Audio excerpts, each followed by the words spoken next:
usually reflects the social values of the time and frequently provides insight into the history of the society that produced it.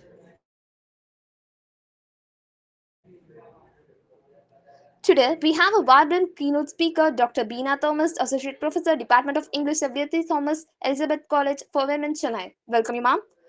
I also welcome the paper presenters, Ms. Monika Rani, Ms. Poulomi Saha, Ms. Pashini. I also welcome all paper presenters. I extend my warm welcome to faculty members, research scholars, and PG students who are present at this forum.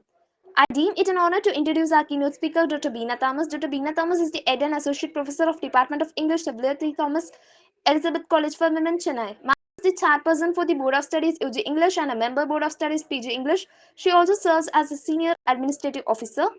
Ma'am was part of the editing board of the book Blurring Boundaries, so she has plays a vital role in the editing board of the book Retelling Indian Myths and Inquiry. Ma'am had contributed study materials for British literature at University of Madras 2018 to 19, course content for Part 2 English Emerald publication 2018 to 19. We are greatly blessed to have you, Ms. Ma'am. Our today's symposium schedule as a paper presentation followed by the keynote address. And a small request for the paper presenters that paper presenters can take 12 to 15 minutes to present their papers because of time constraint. Now I request Ms. Pashini, second MA English Literature student, Xavier Thomas, Elizabeth College for Women, Chennai, to present the paper on the title The Interplay of History and Imagination in Salman Rushdie's Victory City. Over to you, ma'am.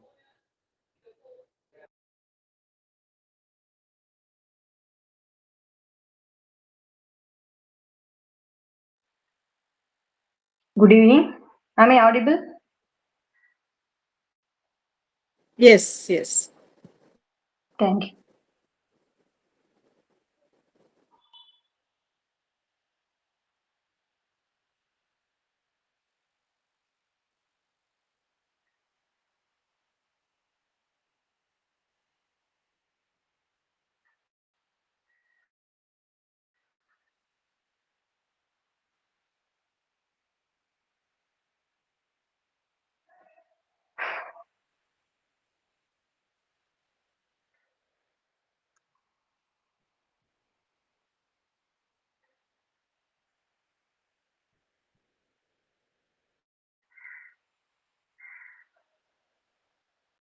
Good evening. I'm Pashini from Chevalier T.Thomas College for Women. I'm going to present on the topic the interplay of history and imagination in Salman Rushdie's Victory City.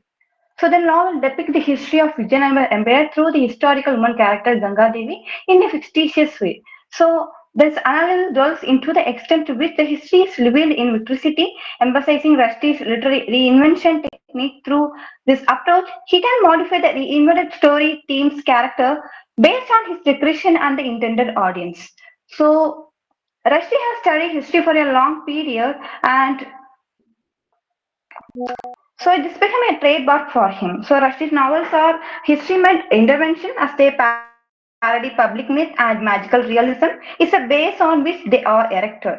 So Rushdie's writes from a periphery between the contraries, and his magical realism subvert the traditional scales. So Rushdie's stories from the lens through which readers have a chance to examine larger historical narratives and offer a novel perspective of a change in culture and politics, especially in midnight children's. So unlike some historical writers, they are usually adhere to documental facts, but Rushdie is not the one who usually embrace more fantasy and imaginative narrative.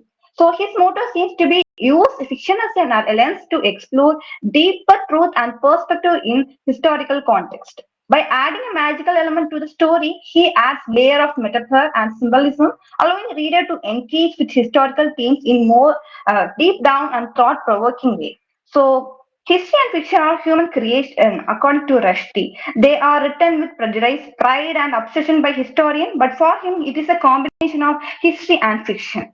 So, history and literature are interconnected, is century old, and as the ancient civilization.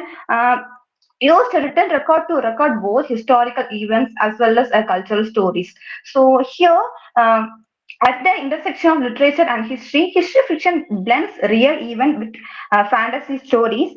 In ancient epics such as Iliad and Odyssey in Greece and Mahabharata and Ramayana in India, in India, the historical elements were mixed with myths and legends. So in this story also, the history, the novel has a Rushdie in a skillful manner. So the historical woman character Ganga Devi is one of the main character used by Rushdie in this novel, who is a 14th century Sanskrit poet. Is the inspiration for this novel, who written a dramatic poem called Madurai Vijayam. So it tells the life of Kumara Kambana, and the poem refers to the Vijayanagara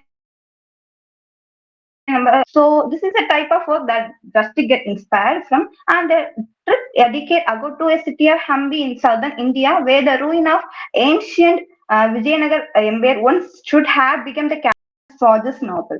So in this novel, Book City, the main character and few other characters are taken from the actual history. So the novel introduces us to the timeless themes which we can see reflect in historical context, and the question of power, war, love, and social norms can be explored in the light of a specific historical period, which provide a reader with a new perspective on all the aspects of human experience.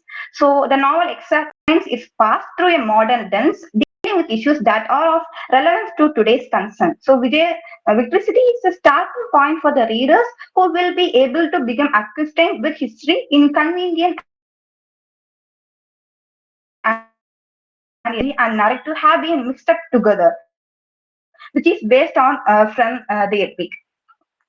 So history in Vijayanagara Empire, there are four dynasties: Sangama dynasty, Salwa dynasty, Tulwa dynasty, and Aravidi dynasty. So here, Rushdie only depicted three dynasties. They are Sangama, Tulwa, and Aravida. He skipped Salwa dynasty entirely because this is considered to be the smallest rule in Vijayanagara Empire.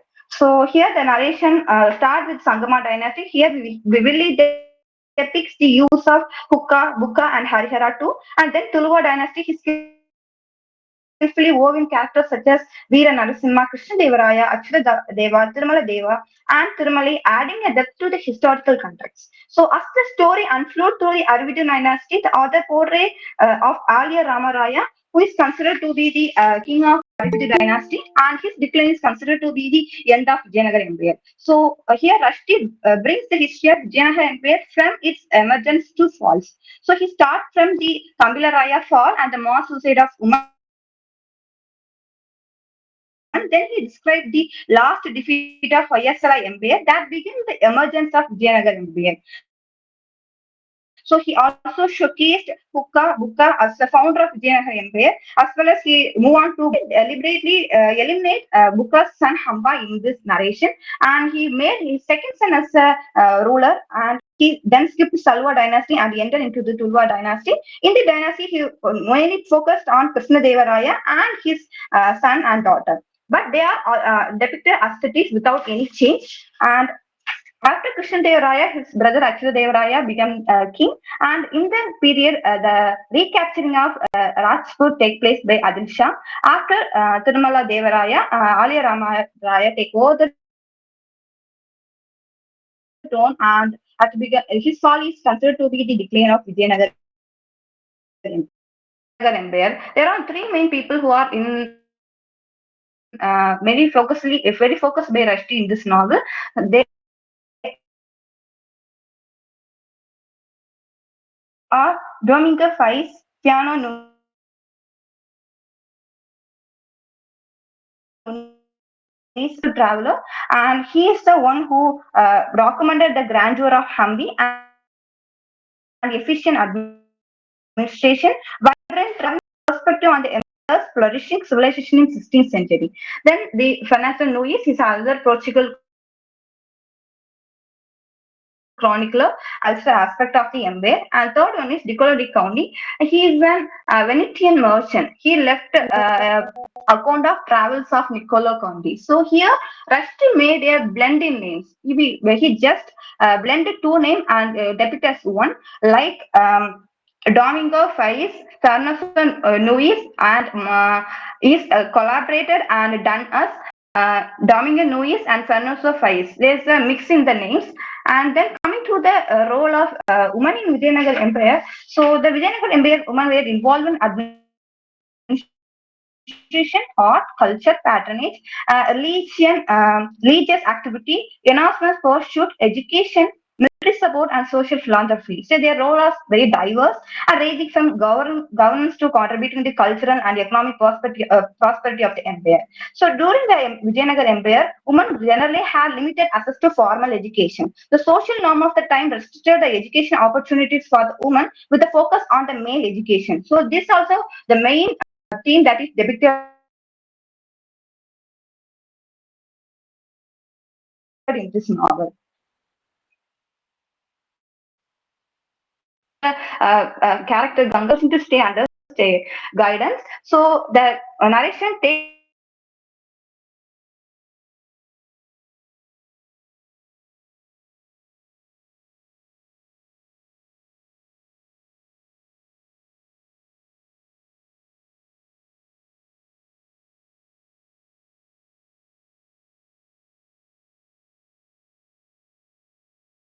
a turn and focuses on the Ganga Devi and the so it of Pamba Kambana or Ganga Devi is he her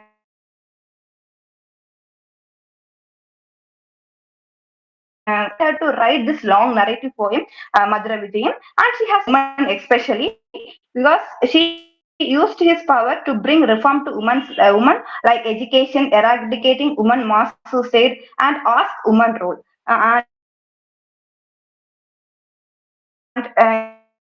in the end of the mango seed through her magical power. And here he also mentioned about the pink monkey conquest.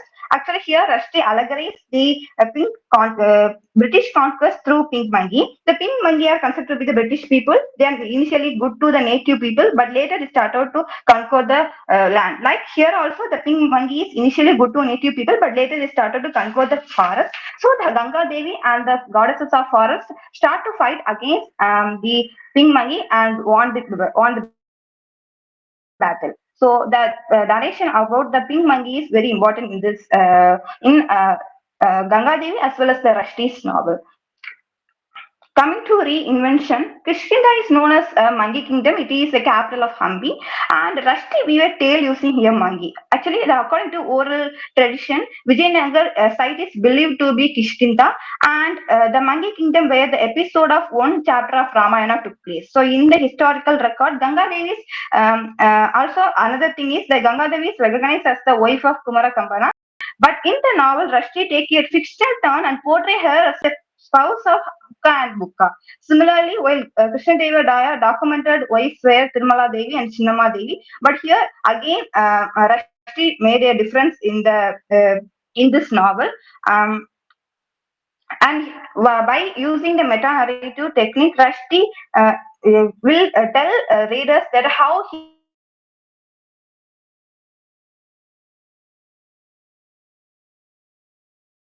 reinvented many characters and how he literature, according to Fry, is deeply embedded in its historical context. So, literature work out once reflect and respond to the cultural and social context of the time. So, this novel reflects the Indian society and culture in a powerful way. Political and social perspective on the complexity of human existence and cultural development. So, in this novel, Rushdie skillfully blend the two components of humanities. So, Rushdie showcased a brilliant fusion of history and literature and seamlessly intertwining characters, life with a rich tapestry of city's past. So, his skillful narration craft a captive exploration of cultural nuances and historical events, offering a reader a humbling journey through time and storytelling.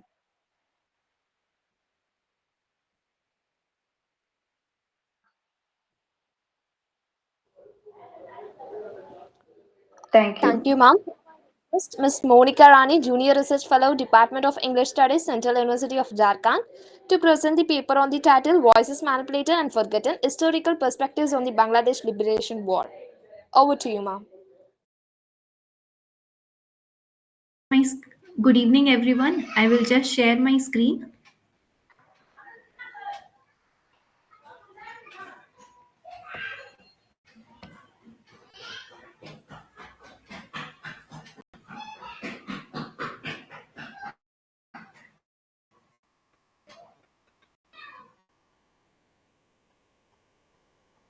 So I hope my screen is visible. Yes, ma'am, it's visible. Okay.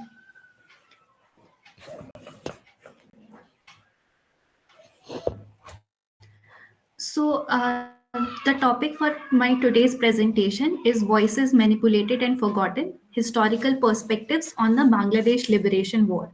So what I'm going to do in today's presentation is I'm going to first give you a very brief introduction as to how Bangladesh emerged as a separate country.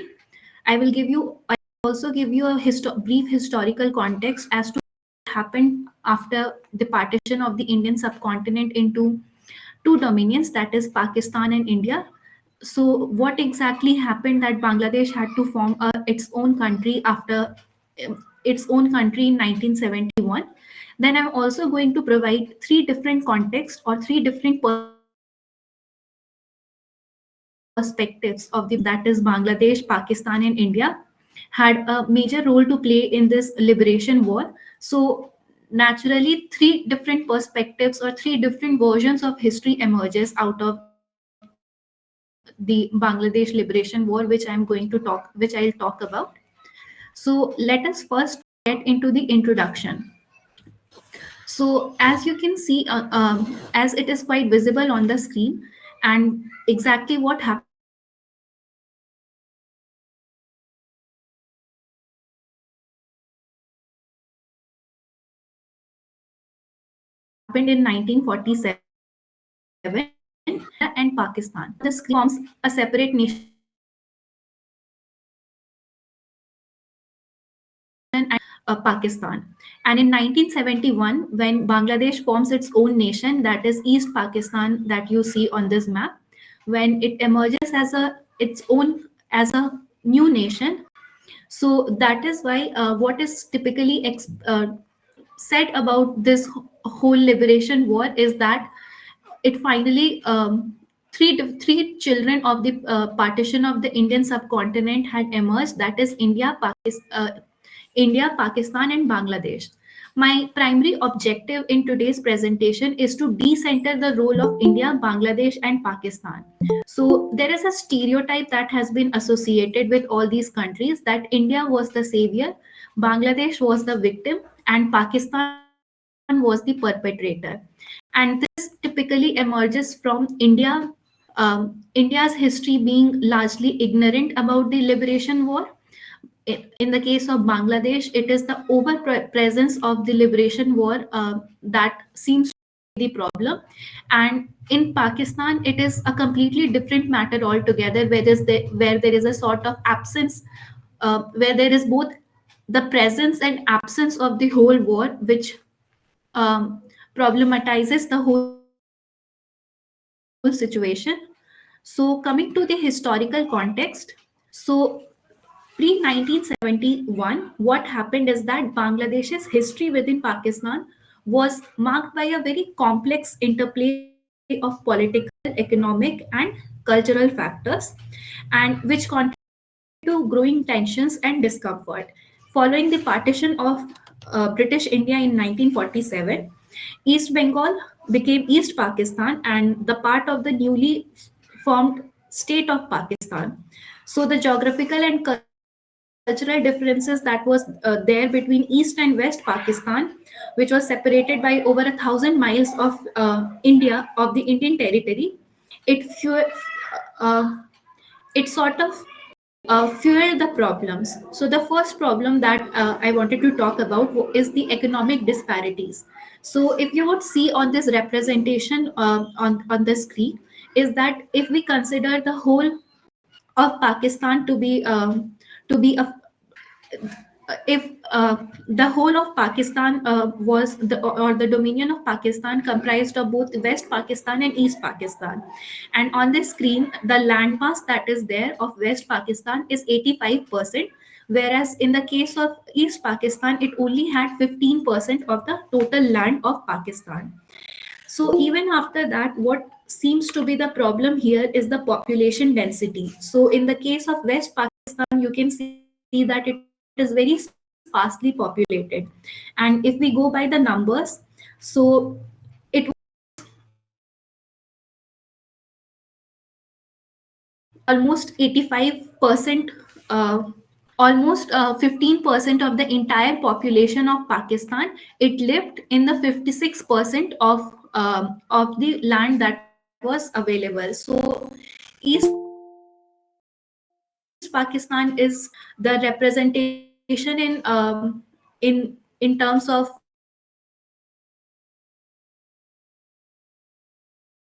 the in terms of the political party that was emerging, it was quite meager, so much so that only 15% of Bengalis were there in the central government employment, and in the forces it was even lower than that, which had only 10% of the population. Now after that, there is another problem, that is the linguistic and cultural divide of both, between East Pakistan and West Pakistan. So Bengali is the predominant language of East Pakistan, and it faced marginalization as Urdu was imposed as the sole official language for the people of East Pakistan as well. So the linguistic divide, it deepened cultural differences, and it contributed to a sense of alienation, um, in the people. So this key figure that the key figure in this linguistic divide for this demand of establishing Bengali as the language for the people of East Pakistan was this person called Dhirendranath Datta. He was the key figure to raise the demand for Bengali as a state language in Pakistan Assembly. And after so once Dhirendranath Datta had talked about this demand for Bengali as making it the state language for East Pakistan. Soon after, Muhammad Ali Jinnah, who is revered as Baba-e-Qaum or father of the nation for Pakistan, he went on to the Dhaka University for his political rallies, and there he clarified that only Urdu alone is going to be the language for the people of Pakistan, despite the fact that Urdu was spoken by the minority of population in comparison to the number of speakers of Bengali. So again, now coming to the political representation, like I have already mentioned in this last slide, is that in the central government, employment was a meager 15% for the Bengalis. And what this meager 15% of of representation of Bengalis in the federal government of Pakistan uh, shows in the political representation of the whole of Pakistan, because although East Pakistan was part of this dominion of Pakistan, it did not have much of a say there. So the political power structure, it was centralized in West Pakistan, which led to an underrepresentation of East Pakistan in national politics. This lack of political autonomy, it further exacerbated feelings of disenfranchisement. For those in East Pakistan during the time period of 1947 to 1970, it felt like living again during the colonial times when the Britishers were there. So every decision was during the colonial period, every decision was taken by someone in London, and they had the viceroy who would rule the whole subcontinent, sitting in Delhi, sitting and the viceroy who would be there in India, sitting in Delhi, they would rule the whole subcontinent sitting at a place. So after partition, what happened for the East Pakistanis is that all decisions were made either in Rawalpindi or Islamabad, and the governor of East Pakistan, who was considered to be someone who was handpicked by the politicians in West Pakistan, they acted no more than a viceroy. So, and also after during the 1965 Indo-Pakistani war, what also happened is that the people from East Pakistan, they started feeling vulnerable as they were left defenseless in the face of India's attack. And the fact that India did not attack East Pakistan in 1965 only fostered feelings of resentment against West Pakistanis and gratitude towards India among the East Pakistanis. Then in 1968, the iconic sedition case that was brought by the government of Pakistan against Sheikh Mujibur Rahman, who was the then leader of the Awami League and East Pakistan. So Sheikh Mujibur Rahman, along with 34 other people, a sedition case was charged against them, and it was called the Agartala conspiracy case. And the government of Pakistan, which was chiefly made of people from West Pakistan, they depicted it as an alleged conspiracy to make East Pakistan independent by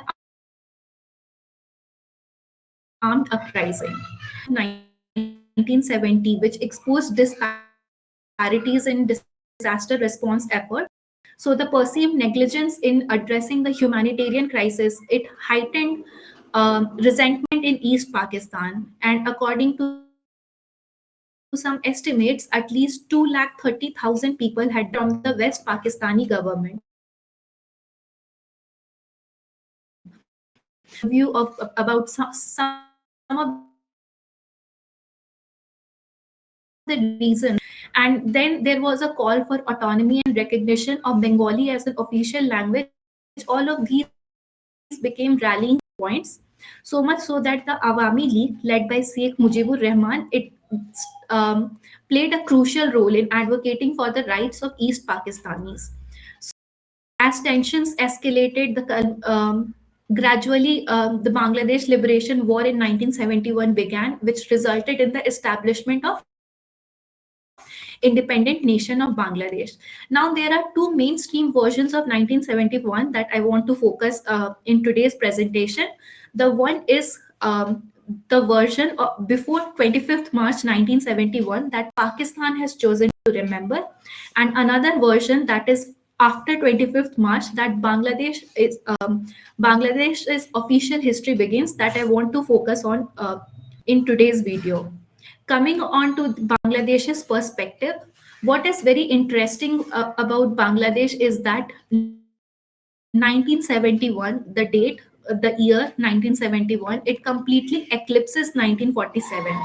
It overshadows 1971 over everything else. For an example, the 15th of August, which here in India we celebrate as Independence Day, it holds importance in Bangladesh, but only in terms of what happened in the country post 1971. 15th August was the day when Sheikh Mujibur Rahman was assassinated, and it is this memory of the killing of the founding father of Bangladesh which dominates public space and political thinking. And the only aspect of the 1947 partition that is remembered is the fact that Pakistan would not have been created with the support of East Bengal. So the Muslim League, which was founded in Bengal in 1906, it enjoyed quite popularity in the region before 1947, before India's partition. So several of the people in East Pakistan, they had supported the party in 1946, and while this support played crucial role and a very instrumental role in the creation of Pakistan, Muslim League's relationship with East Bengal or East Pakistan after the partition had turned the people from this region against the party. And today, if we listen to the narratives from Bangladesh, the Muslim League, as such, it is remembered as an anti-hero that deprived East Pakistanis of their rights. So what exactly happened is that after the federal elections of 1960, in which there was a landslide victory of the Awami League, which was never granted authority to have their representation in the Pakistani parliament. Sheikh Mujibur Rahman, who was the leader of Awami League party, he addressed the crowd at Dhaka Racecourse Road by calling their struggle the struggle for independence. And soon after that, Pakistani army began Operation Searchlight in Dhaka, which was military operation that was carried out in order to curb Bengali nationalist movement. So Sheikh Mujibur Rahman was soon arrested by the Pakistani army, and he was not able to declare the independence of Bangladesh himself. Rather, someone else did that on his behalf.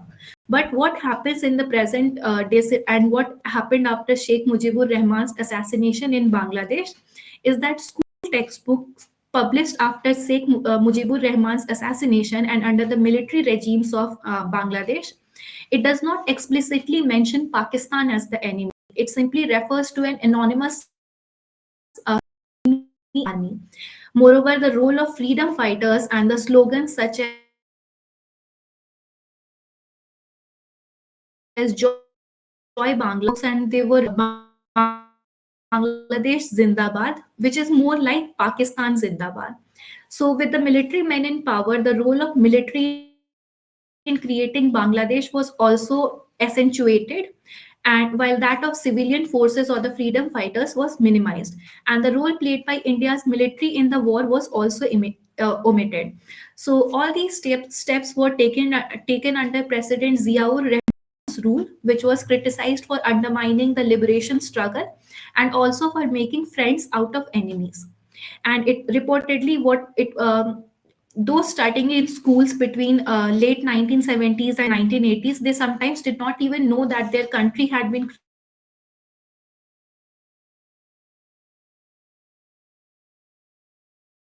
created after a very specific Claire Rosser, who has conducted a very detailed comparison of Indian, Pakistani, and Bangladeshi textbooks. And based on her interviews with Bangladeshi students, she had written that there may be a generation of young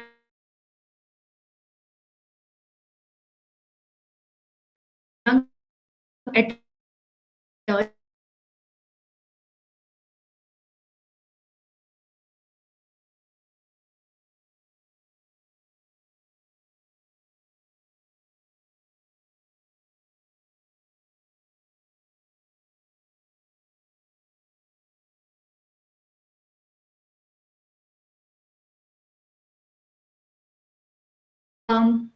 Pakistanis did what the people from West Pakistan also, which is a term in Bengali that translates to brave or courageous woman.